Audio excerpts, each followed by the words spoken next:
Good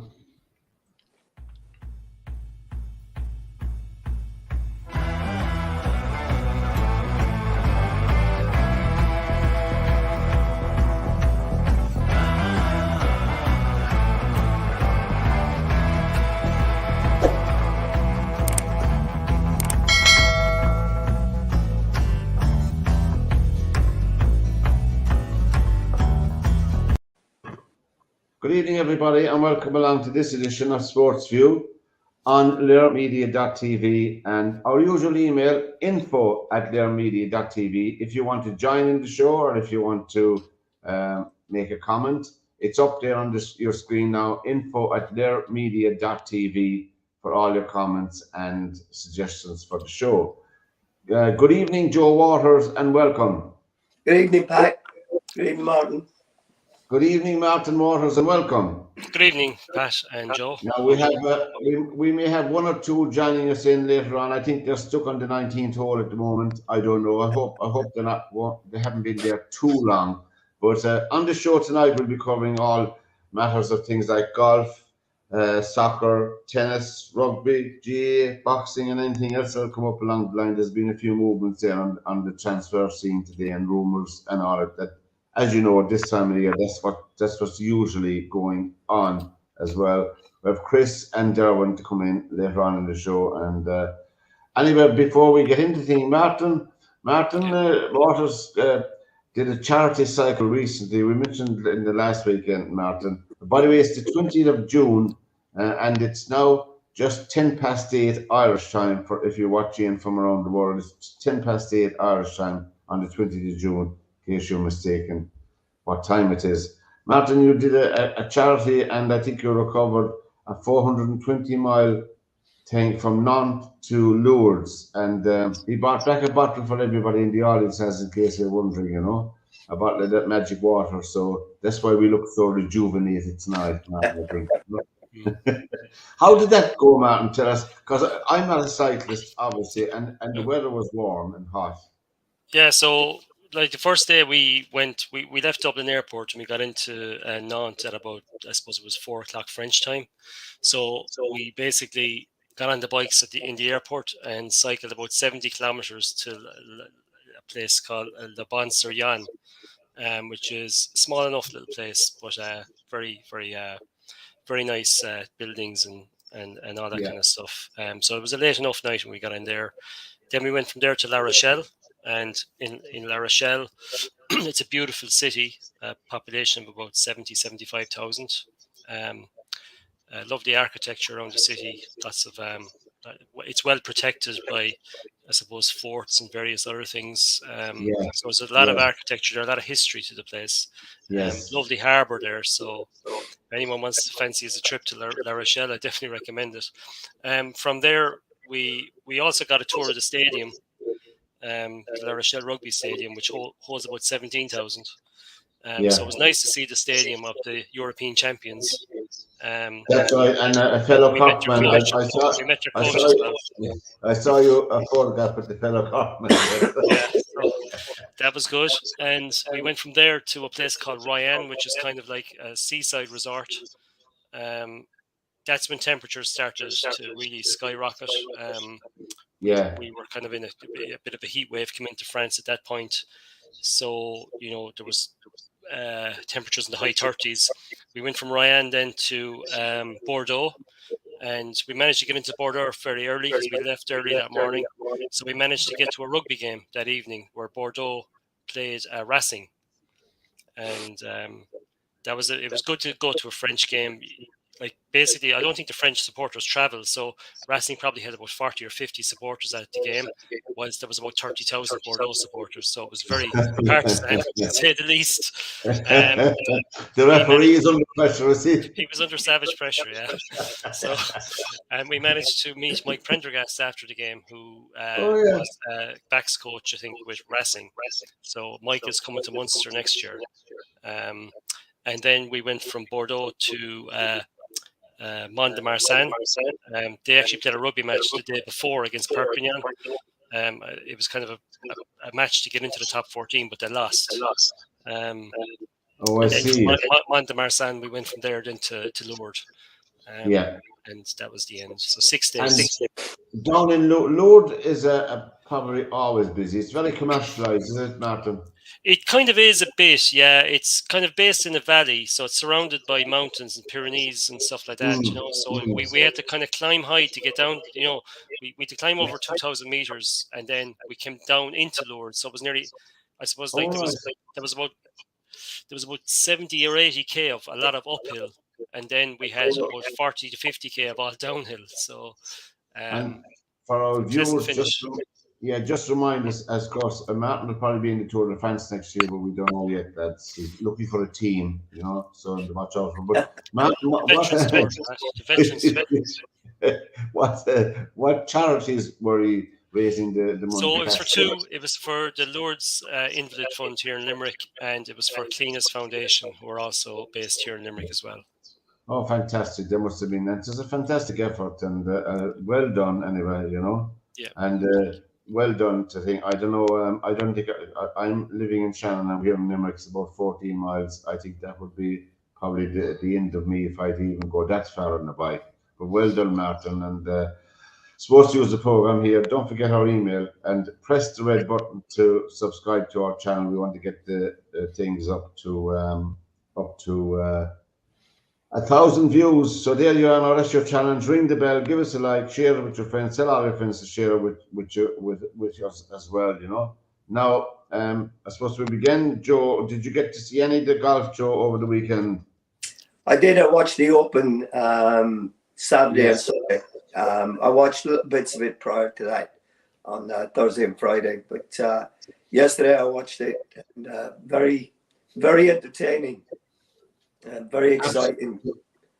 Absolutely, and we were saying here on the sports show during the week, we had a few test runs with this streaming service we're on tonight, StreamYard and we're not getting any money to promote StreamYard, but we're finding it very excellent to do stuff with it. It's easy. If I can use it, anybody can use it. I can tell you that much now, But Matt Fitzpatrick, of course.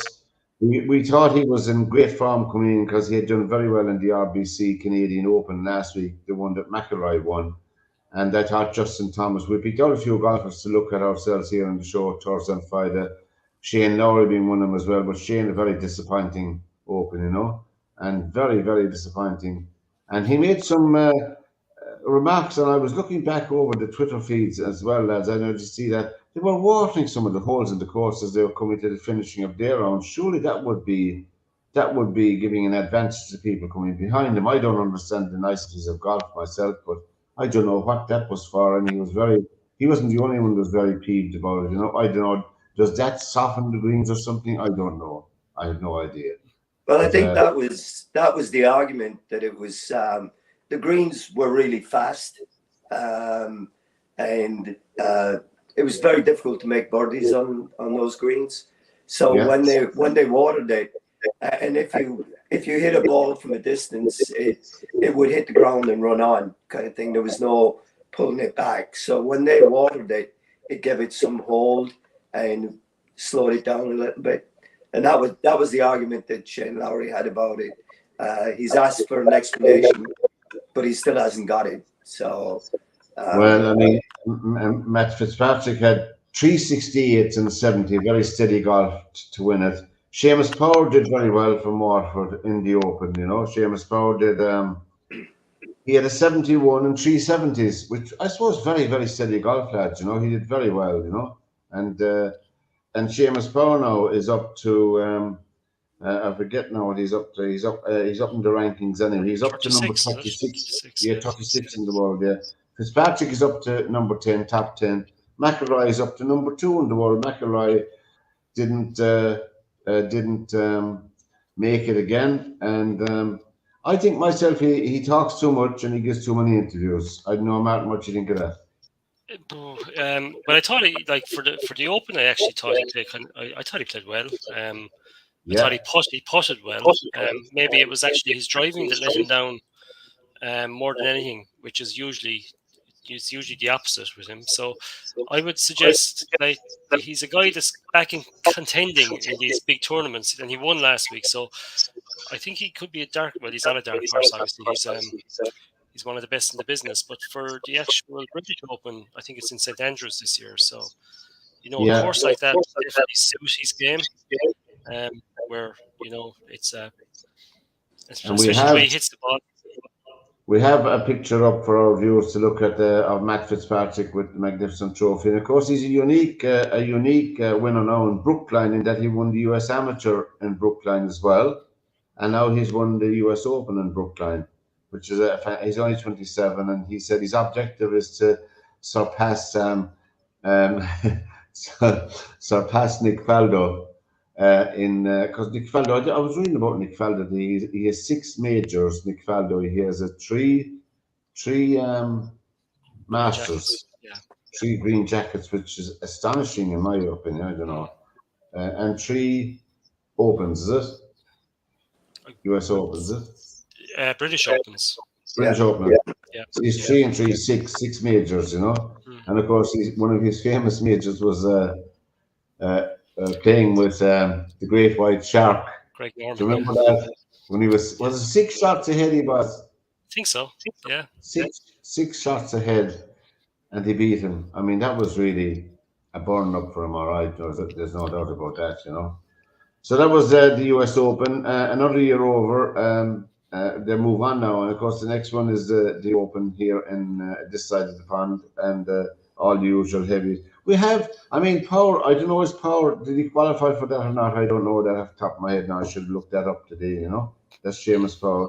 Now, over in Grand Rapids, outside Grand Rapids in Michigan, I like saying that because there's a great ring about it. The Meyer Classic was on for the ladies, and what's her name? Leona Maguire was runner-up last year, and alas, she filled up the runners-up spot again this year. But Nelly Corda came back there for the last tournament. She was ill for a while. And herself, Nelly Corda and Jennifer Kupcho and Leona Maguire finished at 18 under. There was a 3-way playoff. Leona was 7 shots off the lead going into the final round, and she shot a 65, which was phenomenal golf, really, really good golf. And she was finished before the rest of them, but they joined her anyway. But She lost it in the second playoff hole to Kupcho, but she's very good. She was up there for the whole weekend in the lead, 1 or 2 or 3. That's Kupcho herself, but Leone had a great tournament, and she shot a 69, 268, and a 65, and the winner had a 63, 67, 69, and 71. So there you go, minus 18. But a nice move for her as well in the rankings, and load of points for as well. So it's not just about winning the money, it's about qualifying for the other, and it's about exemptions as well, as we know, like Matt Fitzpatrick only won the golf. But anyway, we'll come back to the golf. Maybe Dermot might come in on the show. Just one thing on that, Pat. Billy Foster's been caddying now for almost 40 years, and he's Billy Foster. He was Matt Fitzpatrick's caddy, and he's caddied for Lee Westwood. He's caddied for Darren Clark. He's caddied for Sevi Ballesteros. He's caddied for Thomas Bjorn, and that was his first time as a caddy, being on the bag of a major winner, as in Patrick won the major and Foster was caddying on that specific, so it was brilliant for him. It's amazing he never caddied for Sevi on one of his wins, major wins. It's unbelievable. Yeah. And he didn't caddy for Clark when he won the Open. Westwood never won a major. Bjorn never won a major, and he didn't caddy for Sergio when he won the Masters. So he was kind of unlucky in ways where it just didn't fall for him. But he obviously is a brilliant guy, and I was delighted to see that as well. Not just for that it takes 2 to tango, as they say. Derwin sent us a message here into the program, lads. He's on the golf course. That's his excuse now. I know, we believe him. He's finished soon, and he'll come in as soon as his spikes off. But as I said, that was nice, actually. A nice touch by the caddy and Fitzpatrick. Does he caddy all the time for Fitzpatrick? He does now, yeah. He's on his bag all the time. So it's good to have, I think, for a young player like Fitzpatrick, and what you say is 26, 27, to have that experience hand alongside him. It could, that could have been the difference yesterday. That guy on the bag coming down the stretch of the major. Although like Foster hasn't won a major as a caddy, he's won hundreds of tournaments on the bag of those players. So I think that experience also helped. And he'd know the course as well. Obviously, been on it Absolutely, so often, as often as any golfer. I can't understand. Maybe I'm missing something. If you're after playing, lads, and Joe for you as well, if you're after playing 3 rounds on Brookline and you're coming out the last day on the same course, I know the pin positions, you have all your homework done the night before for the pin positions on the last day. That's all that changes. The course is the exact same for the 4 days, apart from the pin positions on the green. I don't understand how a person like Rory McIlroy, I know we don't want to be maligning him, we don't want to be on the bordering of slagging him off, but I mean, he's a professional now for, what is it, 14 or 15 years, and he knows what it takes to win a major because he's won 4 of them. He's stuck on 4, and I don't know, as I said to you at the start of the show, I think he talks too much, he gives too many interviews, and he says too much. I know, Joe, what you think of that? Could wreck your head, like, couldn't it? Well, I mean, he does. He talks a lot, but I wouldn't be, too worried about that kind of thing. Just to your point, when they change the pin positions on greens, that throws off the angles of where you're coming from and what have you, and the approaches that you have to take. And I mean, if you saw the last part of the Open yesterday, just the pressure getting the guys when it's in that position, and then not having seen that, you might put the ball in the same place every single time you go down that fairway, but when the angle is different, you haven't seen it before, and then the pressure on it, the nerves a little bit. I mean, they all kind of had a little bit of a falter on the way down there, and it was it was great entertainment, and I understand what you're saying, but I really think that the pressure of the game for anybody in any sport,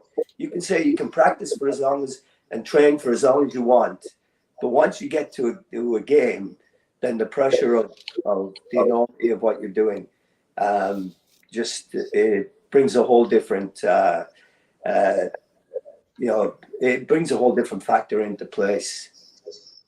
Absolutely. SportsView is a program here on learnmedia.tv, and you can email us in here anytime into the show with a suggestion or a comment, and we'd love to have you along. And if you want to participate in the show, we'll go out live on all our platforms, Facebook, on our YouTube channel and Twitter as well. And there's the email up there, info@learnmedia.tv, for all your comments and suggestions for the show. And we're with Martin and Joe for the rest of the evening. Now, we'll just move quickly along to soccer. And as we know, just to recap, it's hard to keep track because I gave up in the end going through the different websites about this player moving here and that player really. Now, first of all, let's get the actual, some of them. I mean, as we know, Sadio Mane has gone to Bayern Munich, from Liverpool. I think I know he's 30 years of age, but age, I think Mane is still full of energy, he's still a classic player. I don't know why he left Liverpool. Surely, I don't think he's the type of a soccer player that would go for just money, I don't know.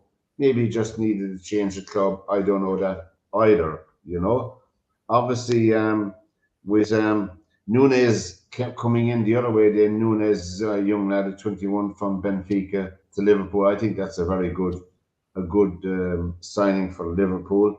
Ramsey now from Aberdeen has gone to Liverpool as well, for 4 million, I think, or something like that, and all the add-ons as well, however you do appearances and all of that. But I think that's a very shrewd move. He's pretty good player as well, Sterling is tipped to go to Chelsea. Raheem Sterling is tipped to go to Chelsea. Looks like they're after getting him. There's nothing finalised yet, but I was just reading today about that, And our own, when I say our own, Cathal Heffernan from Cork City His dad, of course, is Rob Heffernan, the Olympian, the walker we had in the Olympics. That's Rob. He signed a contract today with AC Milan because he's been over in their academy for, he was the under-17 captain of the Republic of Ireland group magazine. Apparently a very, very exciting talent. So he's got some of the genes from both his mum and his dad. His mum was an Olympian as well, so he had to be good at some sport. We wish him well. I mean, that's a huge club to go to still, despite the fact they might be behind.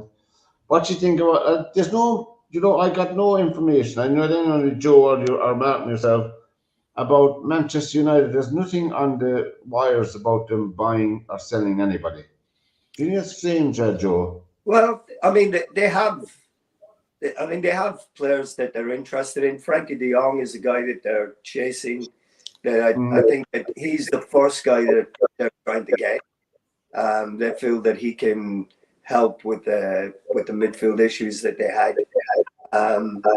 There's also 3 or 4 other guys. There are a couple of guys from Ajax that they're looking at and trying to get. But to go back to what you talked about earlier, Sadio Mane, I think what's happened here is that Liverpool are in a stage where they've had to make some decisions about some players and how they're going to be actually able to get them re-signed at the value that they want to get them at. That makes sense to them. And then somebody had to go. Now, anybody that knows or reads about Sadio Mane knows that he is not a money grabber. This guy builds schools and hospitals with his money for the people in his homeland. So I would see this as he sees it, is probably his last major move in his career where he can get a big signing bonus and a good contract, because Lewandowski looks like he's going the other way. So there's room for that in what Bayern have. And he sees this as something that he can use those resources in his home country, and it wouldn't be anything that he'd be looking at to benefit himself. I think it would be something that he has in his mind for what he can do with that money elsewhere. And as Martin, as Joe said, Lewandowski is rumored to be going to Barcelona. Is any of the Premiership clubs? I mean, he'd be a fine fit for Man United. Yeah, Lewandowski. United have been down the road now. United have been down the road now of signing players that are 30 plus. And if you look at who they've signed, it hasn't worked. So I think they're treading cautiously now. But I hope they are. And the talk of the players they're, I suppose, interested in is encouraging. Now, I didn't hear today that there's talks open with Ericsson with Brentford. So that's an unusual one. But I suppose as a squad player, he might fit the bill, and I suppose European football isn't really a concern for them. So no, I'm not sure. I'm not sure on that move. But the Ericsson thing, I mean, he came from Ajax in the first place when he before he came to Tottenham, he'd been at Ajax, so he's familiar with the Ajax way and what have you. But he's come out and said that he prefers to stay in London. So whether that's just a ploy for that or not, I don't know. They're talking about him being a guy that would play a little bit deeper in an attacking role and allow Bruno Fernandes to move forward. And then I just read this morning, and it just blows my mind to think that whatever his title is now, Arnold at Manchester United, I think his name is, where he goes and has a public discussion in a pub with with fans, and he tells them everything that's going on, and he's been recorded. And he asked beforehand for nobody to record it, and he's just got out there and said that they've made huge mistakes in the past, but that Ten Hag is going to be the guy that signs the players. That's his area of expertise, and that money is no object. So just go and get who you want. So obviously they have a plan in place for the guys that they want, and according to what he said in this interview, that they have people over in Barcelona now working on getting Frankie de Jong signed. Well, I mean, obviously today as well, we heard that Phillips from Leeds, a fine player, Phillips has gone to Man City. And that's another player, obviously, that's not available to anybody else, Man City. I'm surprised, but anyway, I hope he'll get his game there, But I mean, they have a bottomless pit of money, unfortunately. The most unloved team in the Premiership, that's only my own opinion, that's Man City. And I don't know, really, West Ham signed this guy, Naif Aguerd from Rouen. Rennes or Rouen, I think, I don't know how you pronounce it. My French shouldn't up for 30 million. So he's back, I think, for West Ham. And, they had there's very little talk about West Ham, lads, but I think they had a very good year. Yes, and I'm actually surprised there's no talk about Declan Rice. And I kind of expected that Manchester City were actually going to sign him, considering they're going to lose Fernandinho as the holding midfield player.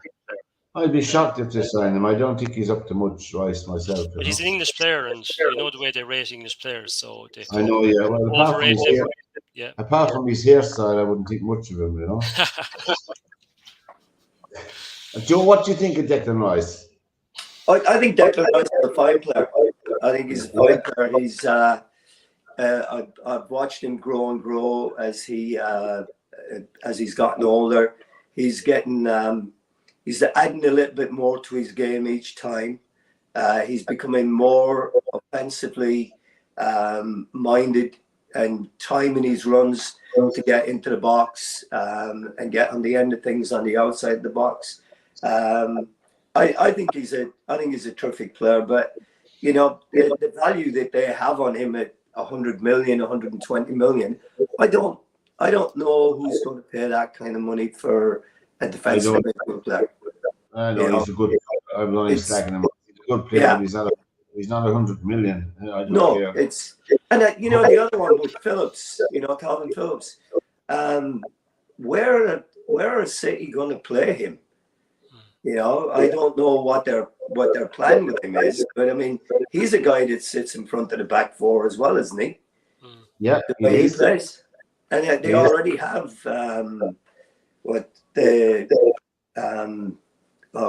Rodri, doesn't he play in that position for them? Yeah, and he's had an outstanding season. So the thing with City, they're talking. You just talked there about Sterling going, but also De Jesus is supposed to be going to Arsenal. So that's two of their kind of out and out forwards that can play centre forward roles are leaving, and they've only brought in Haaland. And if he doesn't work out from the start, what are the options for them from there? And also, Inter Milan is supposed to be buying Lukaku and Diaby. I don't know how true that is. That's rumored on the two websites I was looking at today. I read in the paper this morning that the general manager and sporting director at Milan is holding that one up because he doesn't want to pay the money that Chelsea are asking for Lukaku. Yeah. But there was another one on there that Chelsea fans are furious at Lukaku because the night before they played Real Madrid in the Champions League, he had been in touch with Milan about getting a move there. Oh, I see. And then he goes out the next day and misses a sitter. So they're up in arms about that, so about loyalty and all that, which I suppose is a fair point. And the SportsView is the program here on LairMedia.tv, and our email is up there on the screen for your info at LairMedia.tv for all your comments. And we don't mind. You can say what you like. We'll read them out. We'll read them all out. And we're on live for tonight and every other Monday night now, hopefully. It'll work all right. We're on our Facebook, Twitter, and our YouTube channel as well. And give us a like. Give us subscribe to the channel. The bottom right hand side there's a red button. You press that. It's free. Subscribe free. We want to bring our subscriptions up to 1,000. Just move along with a few other stories. As in tennis, there was a couple of grass courts tournaments during the week. On the run up to Wimbledon, will be starting next Monday. That's Wimbledon, the only major in tennis that's played on grass, and a lot of the players like playing on grass, because the other ones are hard court and the other one is clay, which is very, very difficult from you, Joe. You know that, and Martin, who's fit, on the wear and tear on your muscles and all, There's no give, whereas in grass there is. Matteo Berrettini won in Queens. He's one of the favourites in my book to win Wimbledon. That's Berrettini, and he knows his way around, as they say. He won the men's tournament in Queens, and a lady from Brazil, Maya, she won the ladies version up in Birmingham at the Birmingham Classic in Eastbourne is on today. Also, Naomi Osaka has withdrawn from Wimbledon. She won't be participating. Ashley Barty is retired, so there's an opening there for someone to grab it by the horns, as say. Serena Williams, excuse me. Serena Williams has been given a wild card, 40 years of age, 23 Grand Slams. I don't think she would be entering. I've looked for a wild card to enter Wimbledon, lads, if she hadn't some level of fitness about her, I don't think she's that type of athlete. Martin, what do you think of that? Give her a wild card for Wimbledon? Will it bring a bit of extra? I'm not sure how many tournaments she's played, or has she been one? None. Well, that's a big ask. Big ask. Yeah. But determination, and she has a powerful serve, lads. There's no doubt about it. Joe, I don't think she'll do much myself. You have Djokovic in the men's. You have, as I said, Berrettini. I think I'm going to put my neck in the block and say Jabeur would have a good chance of winning the women's. She's won the last couple of tournaments as well. The Tunisian player, Jabeur, she's an exciting player to watch as well. I think she'll have a good chance. I don't know. Hurkacz, the Hungarian. He fell a couple of years ago in Wimbledon, but I think he's very good on grass as well. But Wimbledon is there something gone out of Wimbledon with their banning of Russian and Belarusian players, lads, in the tournament? Did that take some luster off it, Martin, do you think? I don't know. I'm not sure how many Russian or Belarusian players there are, Pat, to be honest with you. Traditionally, from my experience in Wimbledon, it was always it's been dominated by 3 players in recent years. There's Djokovic, there's Federer, and of course there's Nadal. So, these guys are coming. Well, I thought they were finished a few years ago, and yet they're still going strong. So you just wonder what's coming through to beat these guys. Well, I'd said Berrettini, but Djokovic is still standing. Rafa Nadal has entered Wimbledon. He's playing tomorrow, I think, in an exhibition. That's Nadal, and I don't know about the wear and tear on his body with all the clay tennis he's played for the last 17 years plus. A fantastic player. There's nothing going to be taken away from him. He's one of the all-time greats. But I don't know how Federer isn't playing at all in Wimbledon. I think Federer is more or less retired, lads. I think, he hasn't announced it officially. I think he's retired. And Di Murray is in Wimbledon, I think, but there's no talk about him really, And those guys, as you said, dominated men's tennis. And of course, the Williams sisters did as well then between them. So the end of an era, exciting. People, a lot of players will be fans anyway. That's tennis. The Formula One was over the weekend. Max Verstappen won the race in Canada, and he solidifies. Hamilton, Carlos Sainz was second. Hamilton was in third place. And the car performed very well. Apparently, I don't know. Did anyone see the Formula One over the weekend? I only saw a little bit of it because I wasn't here. by myself, enjoying myself. Anyway, rugby union, Stormers. The Stormers beat the Bulls in the URC competition, United Rugby Championship. It's called. I don't know what it started off with. Was it the top 14 or top 16 or something? Was it, Martin? I forget. I Celtic forget what League, it's called. maybe. Huh? I can't remember. Celtic League, yeah. Was it? Yeah. Yeah, something like that. But the Stormers in here beat the Wolves 18-13. Leicester won the Premiership in England. And the first player ever to be sent off for the Barbarians was sent off over the weekend in their match against England. And there was a tribute to Phil Bennett at that match, the wonderful, great Phil Bennett. We spoke about him here, number 10. But the Barbarians won at 52-21. An awful lot of the French players did complete records. They're looking. I think there'll be a good bit, Martin, surely for the World Cup, would they? France, I think. Well, from what I've seen of, like, I kind of dip in and out of French rugby and watch some of the top 14 games, but I think France, like, they're hosting the next World Cup, so with home advantage, you kind of feel like they're probably, we always say about New Zealand and stuff like that, and Australia have to get their act together, but France, this is a golden opportunity for them. They have a lot of young players. They have a superb scrum half, superb out half.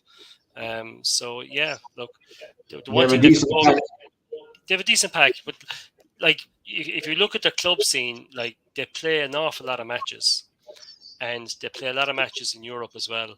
So I think they need to be careful in relation to how they manage their players, because I just was in France and I saw a game, Bordeaux against Racing, and like Bordeaux were the home team, but after 55 minutes, Racing were just out for the count. They were out on their feet.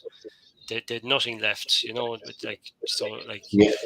it was kind of said to us after the game that was the case. Like, they were just gone. There's so many matches, so many games. The players just had enough. Did you get a chance to have a chat with Ronan at all in La Rochelle? Just brief hellos and stuff like that. How are you getting on? Kind of stuff like that. Not really. Didn't really talk about.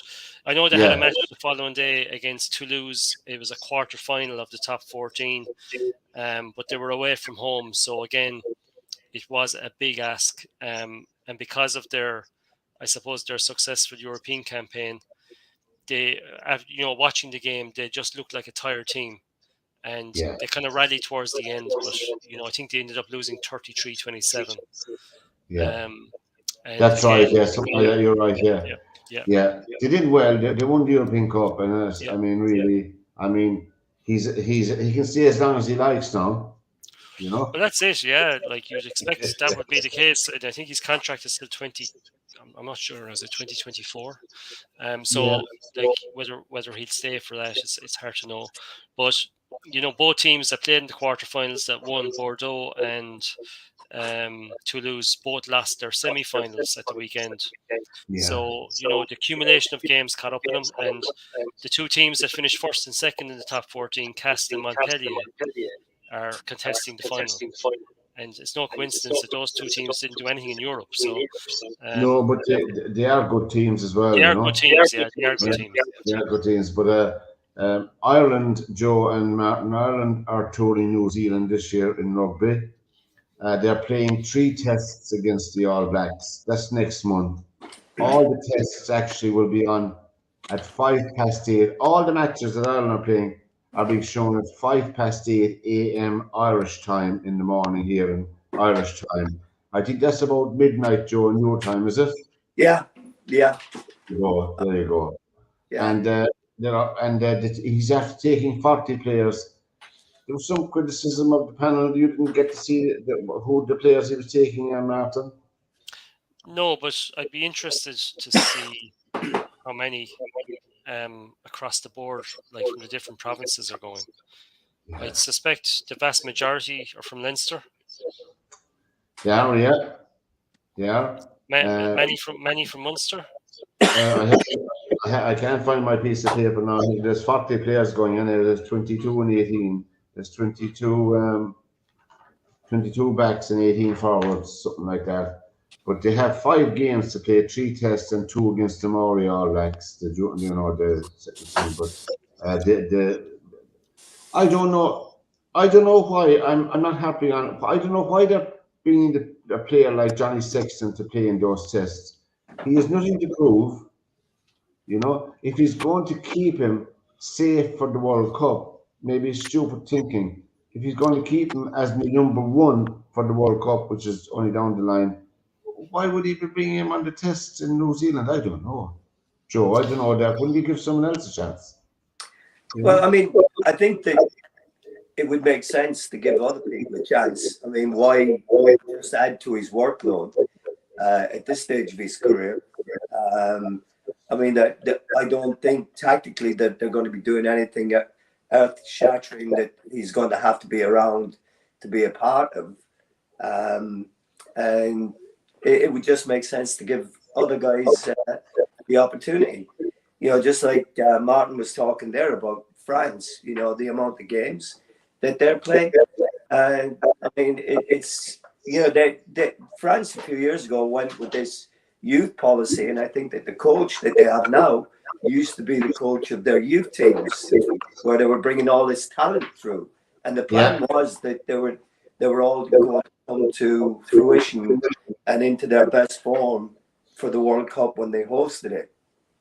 So I would have to imagine that they're going to have a plan about managing their teams. And I see this a good few years ago. We went to Brazil for a postseason tour with the Irish team, and we went to see some games at the Bernabeu. And some of these guys were playing 2 and 3 games a day,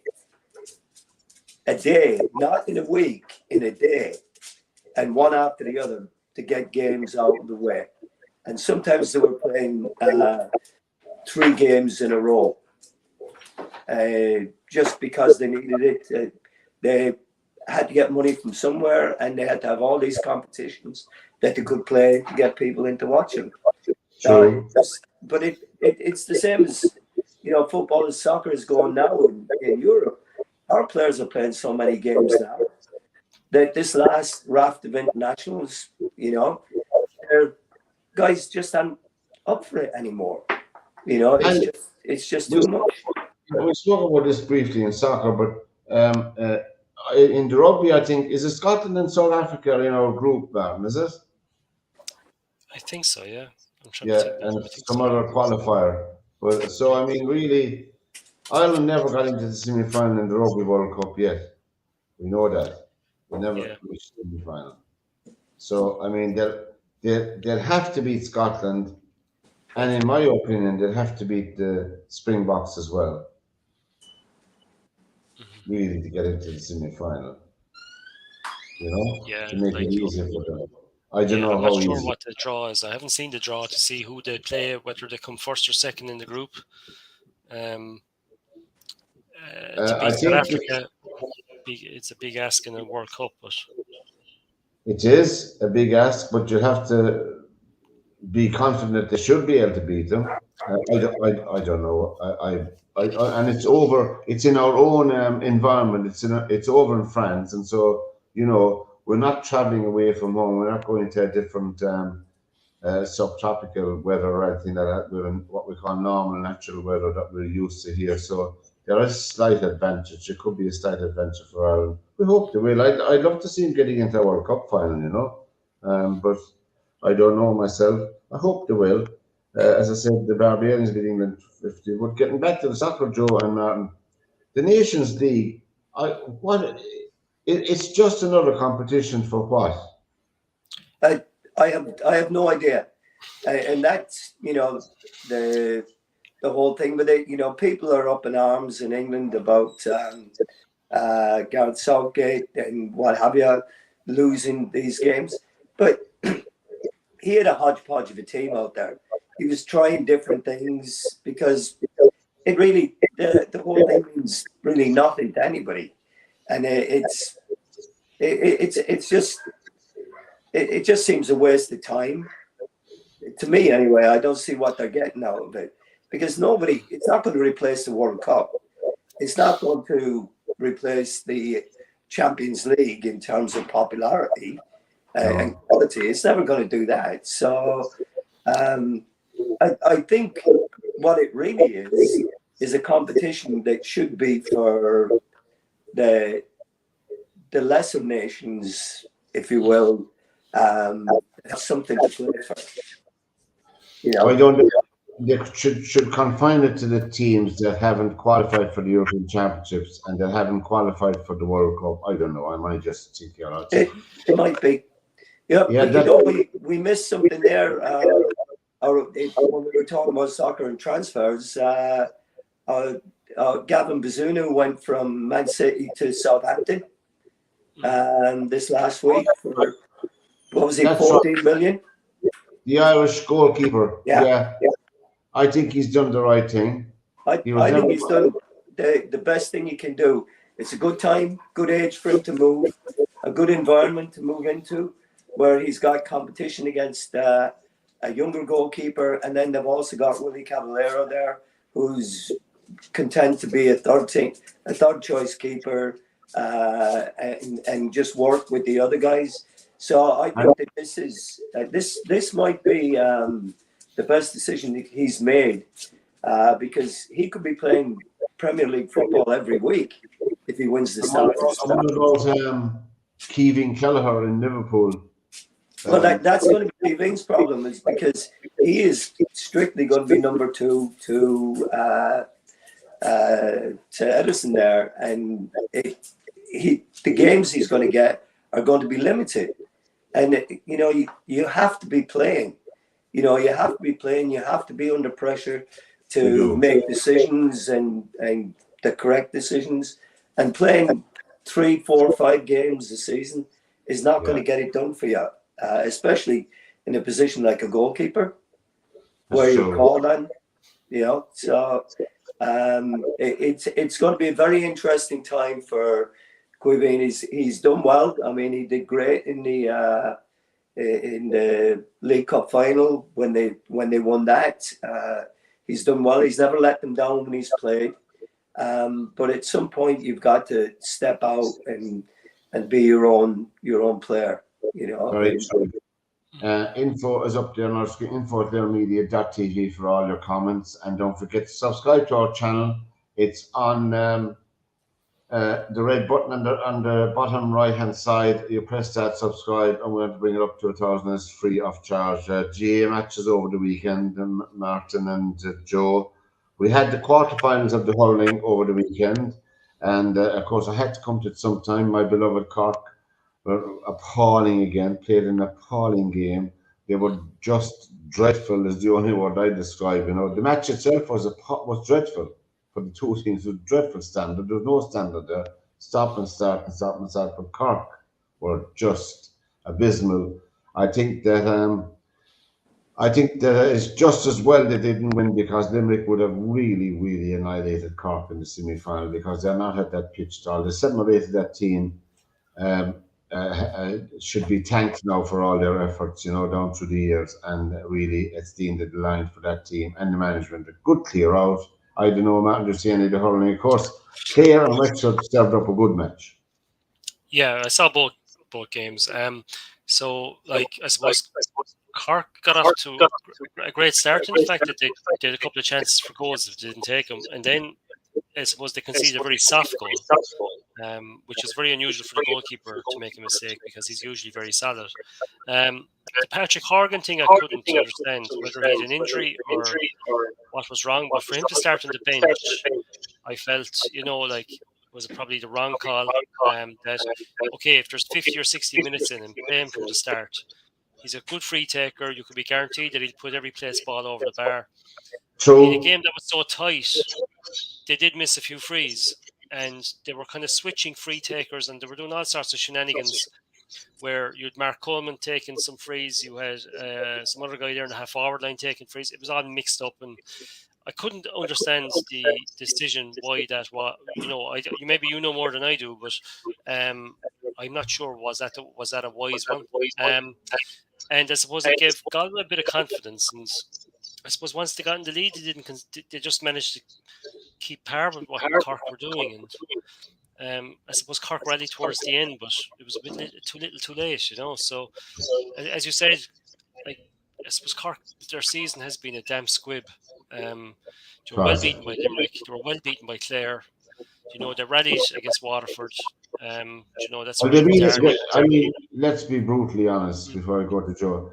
They beat a poor Waterford team. They beat a very, very poor Tipperary team, and they beat Antrim. No, really, the two farm teams in Munster, Clare and Limerick, and they didn't come within an ass's roar of them. So really, the right is on the ball. As I said, complete.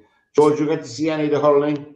I didn't, but I read the reports on both games, and the Clare Wexford game sounded like a barn burner of a game. The impression I got from just the reading the report of the Cork game, that it was a game of missed opportunities for them. Yeah. That they seemed to be in contention for the game, but they had opportunities and just didn't take them. And the difference was the report I read anyway was the one that Galway just did enough.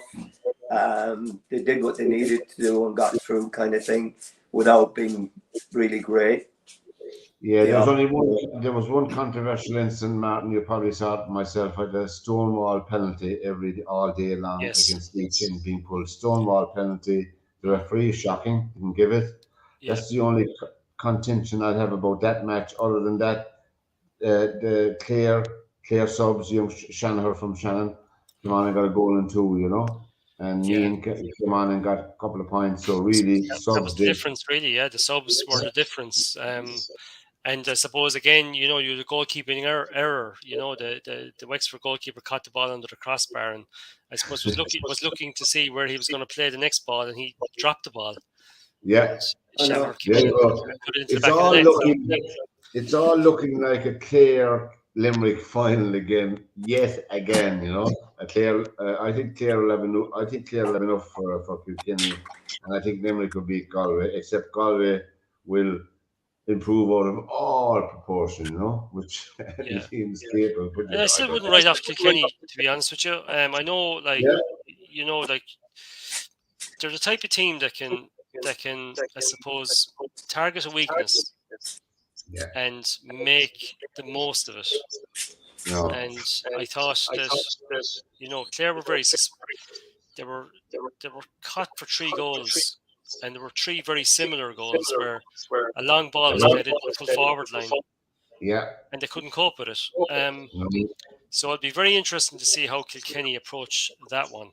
Well, knowing Brian Lohan, he played in that position. Yeah. You know, Brian, that's one plus they have, you know. You can be sure of one thing, that'll be sorted anyway, or sure it will have to be sorted. We had the Talton Cup, which is for teams that have not progressed in the Sam Maguire over the weekend. 2 semi-finals.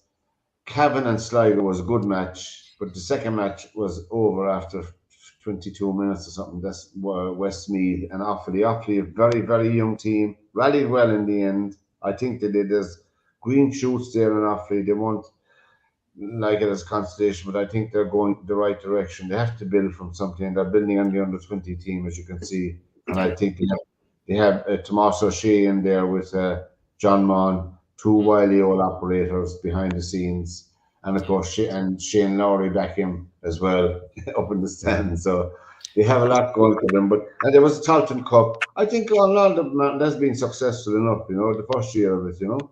Yeah, it's good to see teams getting the opportunity to continue into the summer and get plenty of games, and at least there's something to play for. Well, traditionally they'd be on their holidays.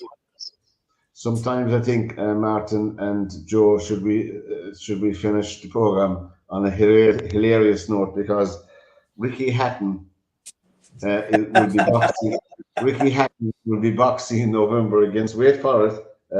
Geez, I wrote it down here. The Marco Antonio Barrera, and between them they have a cumulative age of 91 between the two of them. That's Marco Antonio Barrera and Ricky Hatton. I don't know who's advising Ricky Hatton. I shouldn't be laughing, you know. he's 43 and Barrera's 48. I think really and truly these kind of fights should not be sanctioned by anybody. Joshua is fighting in August. He's fighting the glorified heavyweight, which is Usyk. We'll give it to Joshua. We'll assume Joshua will win. I think that would entice Fury to come out of retirement, because he always wanted that fight. He mightn't admit it, but he always wanted that fight. It's the only one really he's missing. And I think that that would be a fight to watch, you know, if Joshua got back his mojo. He's fighting in August, Usyk. Well, that's box office. I think it would be box office. I think I'd definitely be interested in watching it anyway, you know. That's Joshua and Fury. I don't know about Joshua, lads. For a big, strong man, I don't think he ever really measured up as a top class heavyweight, you know. I don't know what it is in him. He's very hesitant, slow, ponderous. I don't know what it is. I can't put my finger on. Maybe he's not cut out to be a top class heavyweight with a ruthless streak, you know. Fury, anyway, today on the radio, I listened to him. I won't repeat all the stuff that he said, but some of it was knowing Tyson, as you said, you heard a lot of him. Deontay Wilder, he said, should retire and stay retired. He said, a man that got beat up that badly, you know, should stay retired. I think he's coming back as well. Deontay Wilder, you know, but it is not really. Honestly, it just goes to show there's only one heavyweight, and that's Fury at the moment in my book. And that Dubois, that fella called Dubois, I think he's good as well. But we wish all the coming up next weekend. We have the football quarterfinals coming up next weekend, Saturday and Sunday. So we have 8 teams left in the football now to contend with, and I think the 4 provincial winners, that's Derry, Dublin, Kerry, and Galway, would be the favourites to win those matches. I don't think there'll be any surprises. That's only my own opinion. The hurling is down to the last 4: Limerick versus Galway and Kilkenny versus Clare. Now, Martin, who'll be in the hurling final? Put you on the spot. Well, I think it will be, as you said, probably Clare and Limerick. But I think there'll be a lot tighter contests than people. You know, I think they will be tight. Galway will up their game. They have to. You know, they will. Like, I can't see them not upping their game for a semi-final. So I think those games will be a lot tighter than what people think. I would not be surprised if the Clare and Kilkenny one goes to the wire. You know, Kilkenny were in the semi-final last year as well. They were dominating that game against Cork, and I don't know what happened, but Cork just seemed to cut them open with about 10 minutes to go, and all of a sudden we were extra time. Cork won on 3 subs. Yeah. Jack O'Connor, as you know. Yeah. Kingston. I was at the match, and they didn't have the legs. Kilkenny didn't have the legs for the 3 subs. So that was a trump card, you know. Yeah. So anyway, yeah. Yeah, that was Kilkenny. So, Joe, you go along. Of course, Joe, you'll be shouting for Limerick, will you? In the hurling? Oh, yeah. You know, my biggest fear is that, and this goes back to when I was younger, you know, Kilkenny always seemed to be the team that you had to beat. And they always seemed to break Limerick hearts whenever we got to the later rounds of it. And that would be... I know Clare are good, and that they're very good, but I have a fancy that Limerick will win it, just because they have so many they have so many arrows in their game, kind of thing. You know, they have so many different things that they can do, and they can look at the bench, they can bring guys on to make a difference. Where I think some of the other teams don't have that, and they've also now, you know, got that mentality of being able to win, you know, and win big ones, like winning the Munster final and winning the All Ireland. It takes a lot to get to that consistency and that level of being able to achieve it. And I think it is going to be Limerick and Clare, though. I do. Okay, and as you know, Martin had 18 novenas set in Lourdes as well, so really, there's no way that Limerick will be able to lose. on that positive note, lads, from Joe Waters, Martin Morris, and myself, till we see you again next Monday. Take care. Good sport. And we'll leave you now with our messages. We'll see you again, lads. Thanks very much. Good night, lads. Good night. Good luck. Bye-bye.